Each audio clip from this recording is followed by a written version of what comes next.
kui Ühendkuningriigi uus peaminister Andy Burnham külastas 24. augustil Ukrainat, oli tal midagi varuks. Midagi, mis vihastaks Venemaad sama palju, kui see rõõmustaks Ukrainat. Burnham ei raisanud aega, et avalikustada, mis see salapärane asi oli. Ühendkuningriik annab Ukrainale salastatud teavet relvasüsteemi kohta, mis on piisavalt võimas, et põhjustada Venemaale tõsist kahju. Putini väed teavad juba liigagi hästi, mida see relv suudab. Nüüd saab Ukraina selle relva ise ehitada. Venemaa on raevunud. Venemaa on juba alustanud samme ja loobib ähvardusi, et hirmutada Ühendkuningriiki Ukrainast eemale tõmbuma. Kuid miski sellest ei toimi, sundides Putinit tunnistama, et Ukraina kaugmaa strateegia on just järgmisele tasemele tõusnud. Burnhami suur teadaanne on see, et Ühendkuningriik annab Ukrainale üle salastatud tehnoloogia ja teabe, mis võimaldab Ukrainal ise Storm Shadow rakette ehitada. Need tiibraketid, mida toodetakse ka Prantsusmaal nime all Scalp, võimaldavad Ukrainal anda rohkem tulejõudu kindlustatud sihtmärkide pihta 100 kilomeetrite kaugusel piirist, mida ta jagab Venemaaga.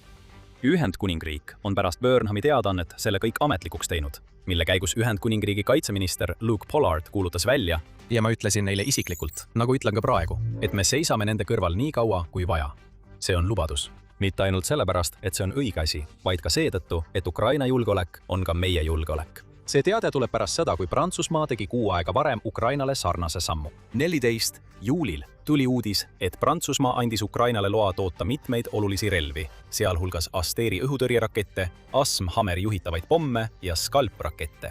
Viimaste puhul on Prantsusmaa ja Ukraina eesmärk luua Scalp Storm Shadow rakettide tootmisliin Ühendkuningriigis 2026 aasta lõpuks, mis võimaldab Ukrainal investeerida ja ehitada nende rakettide oma versioone, mida kasutada Venemaa vastu. Ühendkuningriigi viimane samm kõrvaldab ainsa takistuse, mis seisis selle tootmisliini rajamise ees. Enne kui me rohkem selgitame, kui soovid toetada sõjasaadet, siis telli kanal ja anna kommentaarides teada, mida arvad. Kui soovid kanalilt veelgi rohkem, siis kaalu liikmeks hakkamist, et saada ligipääs eksklusiivsele sisule. Nagu teatab Warzone ehk VC, on Ühendkuningriik andnud loa ettevõttele MBDA, kes on Storm Shadow raketi kaitsetöövõtja, avaldada salastatud teavet Briti päritolu komponentide kohta, mida selles raketis kasutatakse. See ongi see takistus, mis just kadus. Ukrainal oli Prantsusmaalt juba luba olemas. Ukrainal oli vaja teada, mida Ühendkuningriik nendele rakettidele juurde annab. Ja mis veelgi olulisem, tal on vaja sõlmida lepingud nende komponentide tootjatega, et ta saaks omaenda tootmisliini tööle panna. Lõppkokkuvõttes puudutab Burnhami avaldus tehnosiiret.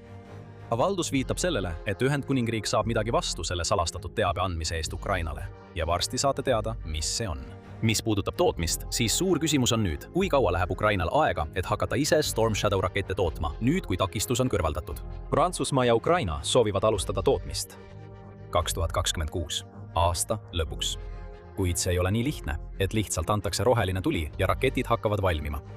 See ei puuduta Ukraina tehnilist pädevust. Nagu Kia Giles, kes on Chatham House'i mõttekoja teadur välja toob, on Ukraina tehnilistel ekspertidel tõenäoliselt juba olemas võimekus ehitada keerukaid relvi nagu Storm Shadow, kui neil on olemas joonised. Ukraina, olles sunnitud pidama rahvusliku ellujäämise sõda, on arendanud väga paindliku, kõrgelt motiveeritud ja hajutatud kaitsetööstuse, mis on kohanemises praeguste vajadustega kaugel ees mõnest Lääne-Euroopa riigist, sealhulgas Ühendkuningriigist, märgib Giles. Nii et kitsaskoht, kui see üldse olemas on, ei ole tehniline pädevus. See on pigem tootmise praktiline käivitamine. Al Jazeera teatab, et 2026 aastaks tootmise alustamise eesmärk ei pruugi olla realistlik. See viitab hinnangutele, mille kohaselt uue partii Storm Shadow rakettide tootmine võib võtta umbes 2 aastat, nii raketi keerukuse tõttu kui ka seetõttu, et võib olla vaja ehitada uusi rajatisi ja sõlmida arenduslepinguid. Tarneahela probleemid võivad samuti rolli mängida. Storm Shadow sisaldab mitmeid USA tehnoloogiaid, mis tähendab, et Ukraina, Ühendkuningriik ja Prantsusmaa võivad enne tootmise täieliku heakskiitu vajada Ameerika Ühendriikide luba. Siiski ei ole selge, kas see vajadus USA heakskiidu järele kehtiks ka Ukraina raketi tootmise puhul. Lisaks on Ukraina juba mitu korda näidanud, et suudab viia relva ideest tootmiseni rekordajaga. Kui Ukrainal on juba olemas plaanid, mille Ühendkuningriik ja Prantsusmaa on nüüd andnud, on suur tõenäosus, et Ukraina leiab viise tootmisprotsessi kiirendamiseks, mis võtab lääneriikidel sageli palju rohkem aega, nagu Giles märgib. Need on väljakutsed, millega Ukraina peab tegelema ja mille ta aja jooksul ületab. Suur uudis on see, et Ukrainal on nüüd peaaegu kõik vajalikud osad olemas, et toota nii palju Storm Shadow rakette, kui ta soovib Venemaa vastu kasutada. See on oluline mitmel põhjusel. Storm Shadow on võimas ja Ukraina teab juba täpselt, milleks see võimeline on ja kuidas seda kõige paremini kasutada. Põhiandmed Storm Shadow kohta pärinevad Missile Threatist ja CNN-ist. Nad ütlevad, et raketi saab lasta laevadelt, allveelaevadelt ja lennukitelt, kusjuures viimane on Ukraina jaoks kõige tõenäolisem valik. Pikkusega 5,1 meetrit ja stardimassiga 1300 kilogrammi. Storm Shadow kasutab turboreaktiivset ajamisüsteemi, et viia 400-kilone kõrge lõhkevõimega läbistav laeng kuni 550 kilomeetri kaugusele stardipaigast. Pärast starti kasutab Storm Shadow sihtmärgi tabamiseks GPS-i, sisemisi navigatsioonisüsteeme ja maastikuvõrdlust, mis kõik on ühendatud automaatse sihtmärgi tuvastamise ja infrapunaotsijatega. Ilmastikutingimused ega öised olud ei mõjuta Storm Shadow'd. Ukraina saab seda raketti kasutada siis, kui soovib, erinevate sihtmärkide vastu ning võib tänu Storm Shadows täpsusele olla suhteliselt kindel tabamustes. See pole lihtsalt teooria. Ukraina on kasutanud Storm Shadow'd suure osa sõjast Venemaaga ning selle käigus on saavutatud üsna märkimisväärseid tabamusi. Enne neid uusi kokkuleppeid andsid Ühendkuningriik ja Prantsusmaa Ukrainale Storm Shadow ja Scalp-rakette omaenda varudest. Ukrainal on juba mitmeid platvorme, millelt Storm Shadow'd välja lasta, sealhulgas Mirage 2000 hävituslennukeid ja enda modifitseeritud nõukogudeaegsed hävitajad, sealhulgas Su-24. Ja neid platvorme on juba korduvalt Venemaa vastu edukalt kasutatud. Musta mere laevastik on nende rakettide jõudu tunda saanud. Lisaks üksikute sõjalaevade ründamisele on Ukraina kasutanud Storm Shadow'd ka laevastiku endise peakorteri ründamiseks Sevastopolis juba 2023 aasta septembris. Just sellised rünnakud sundisid Venemaad loobuma oma Krimmi mereväebaasist ja kolima suhteliselt turvalisemasse Novorossijski sadamasse, sest Storm Shadow rakettide ulatuses viibimist peeti liiga ohtlikuks. Ukraina on kasutanud Storm Shadow rakette ka kindlustatud sihtmärkide ründamiseks okupeeritud aladel ja Venemaa piiriäärsetes piirkondades. 2025 aasta oktoober näitas seda hästi, kui Ukraina korraldas rünnaku Venemaa keemiatehasele Brjanski linnas, kasutades Storm Shadow rakette. BBC and Metal on Ukrainal võimalik Storm Shadow rakettidega sihtida umbes 225 Vene baasi, eeldusel, et neil on selleks piisavalt varusid. Need varud ongi see, millele Ühendkuningriigi salastatud teabe jagamine võib kaasa aidata. Ja see pole veel kõik. 22. augustil teatas Ukraina president Volodymyr Zelenski muudatusest Ukraina õhutõrjestrateegias. Selle asemel, et proovida alla tulistada Venemaa ohtlikke Iskanderi ballistilisi rakette, mis on nüüd keeruline, kuna Ukrainal on napiv raketitõrjerakette, Ukraina hakkab selle asemel sihikule võtma Venemaa stardipaiku, kust need raketid üldse Ukrainasse saadetakse. Ukraina on juba hakanud seda strateegiat järgima, kuna Volodymyr Zelenski avaldusele järgnes kinnitus Iskanderi stardipaiga ründamise kohta piiriäärsetes piirkondades. Mis pistmist on sellega, et Ukraina suudab ise Storm Shadow rakette toota. Kõik taandub tegevusraadiusele. Missile Defense Advocacy Alliance'i andmetel on Iskanderi rakettide tegevusraadius umbes 400–500 kilomeetrit. See tähendab, et Venemaa stardipaigad peavad asuma Ukraina territooriumist sellel kaugusel, et Iskanderi raketid oleksid tõhusad. Nüüd mõtleme tagasi Storm Shadow raketi tegevusraadiusele. Maksimaalselt suudab see tiibrakett tabada sihtmärke kuni 500 kilomeetri kaugusel. Ušlet-tükid sobituvad ideaalselt. Ukraina peab hävitama Iskanderi stardipaigad. Storm Shadow raketiga saab ta raketi, mis suudab tabada neid stardipaiku piirialadel ja okupeeritud territooriumitel. Venemaa ainus lahendus oleks viia stardipaigad Storm Shadow raketi tegevusraadiusest välja, kuid see tähendaks ka seda, et Iskanderi raketid ei ulatuks Ukrainani. Venemaa on hädas nii üht kui teistpidi. Kas jätab Venemaa stardipaigad paigale, riskides, et Storm Shadow need hävitab, või tõmbab need tagasi ja annab sellega tugeva löögi oma enda ballistiliste rakettide strateegiale. Seega tähendab Ühendkuningriigi teade Ukraina jaoks igal juhul võitu, kuid see on võit ka Ühendkuningriigile endale. Me mainisime, et see tehnosiire ei käi ainult ühes suunas. Ühendkuningriik saab oma helduse eest midagi vastu. See on tegelikult hea asi Ukraina jaoks ja me selgitame kohe, miks see nii on. Enne seda tuletame meelde, et te vaatate sõjasaadet. Kui see on selline ülevaade, mida soovite näha, siis kindlasti tellige meie kanal ja lülitage teavitused sisse, et saaksite näha rohkem meie igapäevaseid videoid. Oma aruandes Ühendkuningriigi viimase sammu kohta avaldas Aviationist, et Ukraina annab Ühendkuningriigile juurdepääsu oma Avengersi tehisintellekti laboritele vastutasuks Storm Shadow tehniliste andmete eest. See tehing on osa Ühendkuningriigi ja Ukraina 100-aastasest partnerlusest ning see tähendab, et Ühendkuningriik saab juurdepääsu tehisintellekti platvormile, mis pakub reaalse maailma andmeid, mida kogutakse kogu Ukrainasse paigaldatud kaamerate ja infrapunaandurite abil. Ukraina kasutab neid andmeid oma tehisintellekti mudelite treenimiseks, võimaldades neil sihtmärke iseseisvalt tuvastada. Ühendkuningriigi jaoks on selline jälgimisvõimekus ülioluline. Ühendkuningriigil on oma mured võimaliku konfliktiga Venemaaga ning ta soovib igasugust tehnoloogiat, mis muudab Ühendkuningriigi relvasüsteemide jaoks lihtsamaks sihtida kõike, mida Venemaa võib lahinguväljale tuua.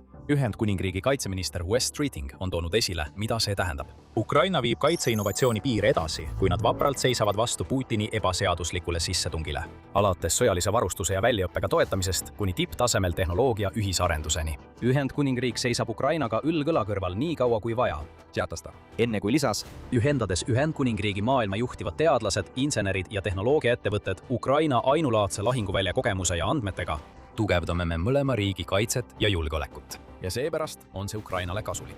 See, mis pealtnäha näib nagu Ühendkuningriik annaks midagi ainult siis, kui saab midagi vastu, on tegelikult märk sellest, et Ukraina droonidiplomaatia tasub end ära läbi sügavama lõimumise ja tõhustatud koostöö partneritega, kes suudavad Ukrainat tugevamaks muuta. 2026 on olnud aasta, mil Ukraina pidev investeering tugevamate ja targemate droonide arendamisse on tõesti hakanud end ära tasuma, nii lahinguväljal kui ka selles, mida need droonid tähendavad Ukraina võimele oma partneritega läbi rääkida.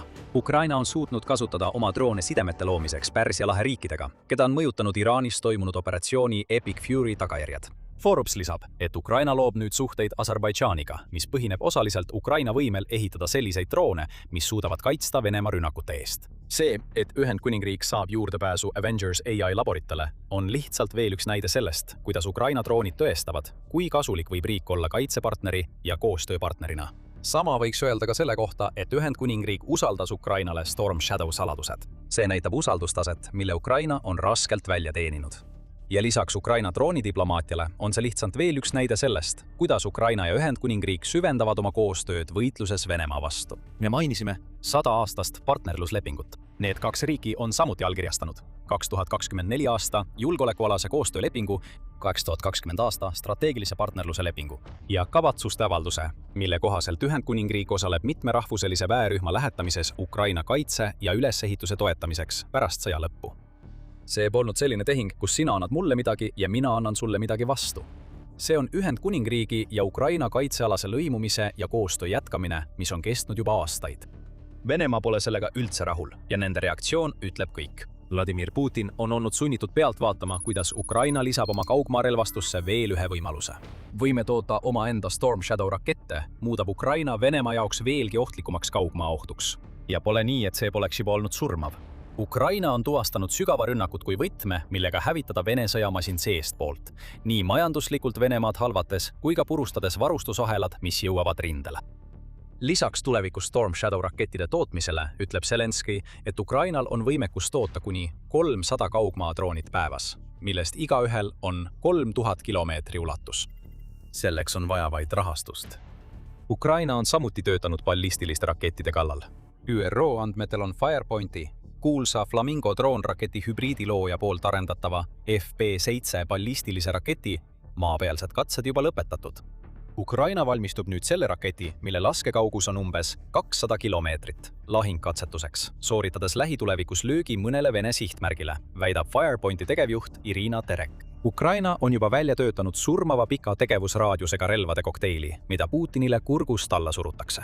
Veelgi rohkem Ukrainas valmistatud Storm Shadow rakettide lisamine muudab selle kokteili Venemaa presidendi jaoks veelgi kibedamaks.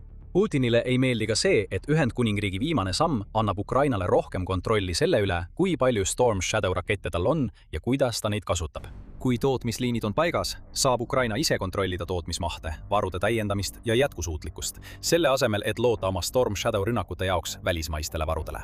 Võime isegi näha, et Ukrainale antakse luba Storm Shadow rakette oma vajaduste järgi kohandada. Näiteks muuta need maapealselt väljalastavaks või täiustada juhtimissüsteemi. Kõik need võimalused on olemas. Venemaa teab seda paremini kui keegi teine ja on Ühendkuningriigi peale maruvihane. Enne Burnhami visiti Kiievisse otsustas Venemaa Ühendkuningriigist oma suursaadiku tagasi kutsuda, mis oli selgelt mõeldud Ühendkuningriigi peaministri hirmutamiseks. Andri Kelen, kes oli suursaadikuna töötanud 7 aastat, kutsuti tegelikult tagasi 6 aega enne visiiti, kuigi uudis Venemaa otsusest tuli avalikuks alles 23. augustil.